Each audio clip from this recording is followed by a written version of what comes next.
This building went from the 1890s to 1960, and then in 1960 there was a fire, so everything was updated then. So I knew when I started here, you could just tell that the age of everything was getting pretty old. We were really due for an upgrade. It was a very overwhelming process. It was something that took time, and deservedly so. That, you know, it was a project that one did not want to rush through. It took a lot of diligent thought and communication and collaboration, and it was much like, you know, figure buying a house, completely gutting it and renovating it. Take that times 10 or 25. In spending money, government money, which is not my money, it's the people's money. Would I do this project if it was all my money? Would I spend $2.8 million if it was my money? And after looking at the master plan and after looking at what the status of the courthouse was in, I had no problem saying I would spend $2.8 million of my own money if I had the money to do it, because it's something that's going to be here for a long time. Each of us had this notebook. This was the master plan for the courthouse renovation project. And this became, basically because the chairman of the Building and Grounds Committee, pretty much my Bible. Because everything that we were going to do was in here, and there was priorities set forth within this book as to what the architects thought we needed to get done probably first, and then those other things could come later based upon funding and availability of different types of funds that would enable us to do those things. Because they made that master plan for us, not for them, for us. And that's the way we had to treat it.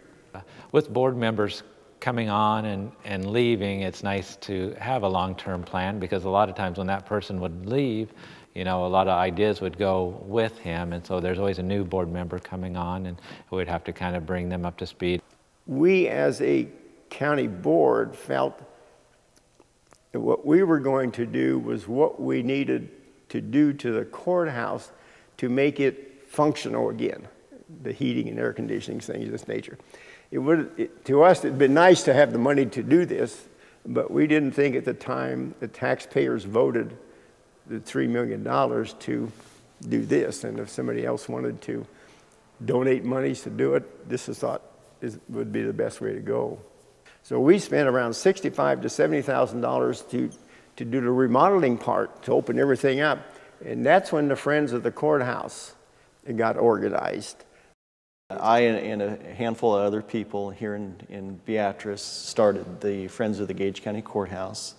We formed a corporation and then qualified that as a nonprofit entity before the Internal Revenue Service, so that the taxpayers and other people in the community could donate money to the Friends of the Gage County Courthouse to raise funds, primarily for the furnishings, the sound system, tables, chairs, and those types of things, because the county budget only allowed for enough money for the actual building renovations. There was some discussion of just tearing it down and replacing it with basically an administration building, something with no windows, and you walk into it and it has an 8-foot ceiling above your head.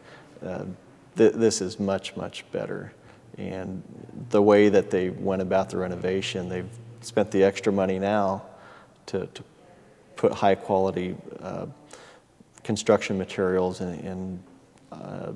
into place to keep it so that it would look nice well into the future. Between the renovation and restoration, I was glad to see us do a lot of the restoring of this building also, whether it was the green slate roof that was originally on here, to the windows, to the geothermal system. It's been a great project. I feel that this is a courthouse now that should be able to stand and be used for hundreds of years into the future if the generations that follow simply maintain it. It's something that the taxpayers as well as the legal community can be very proud of. At least I can tell people that I was actively involved in a project that'll be here long after I'm gone. And a lot of people will continue to see the improvements and to enjoy the building for generations to come.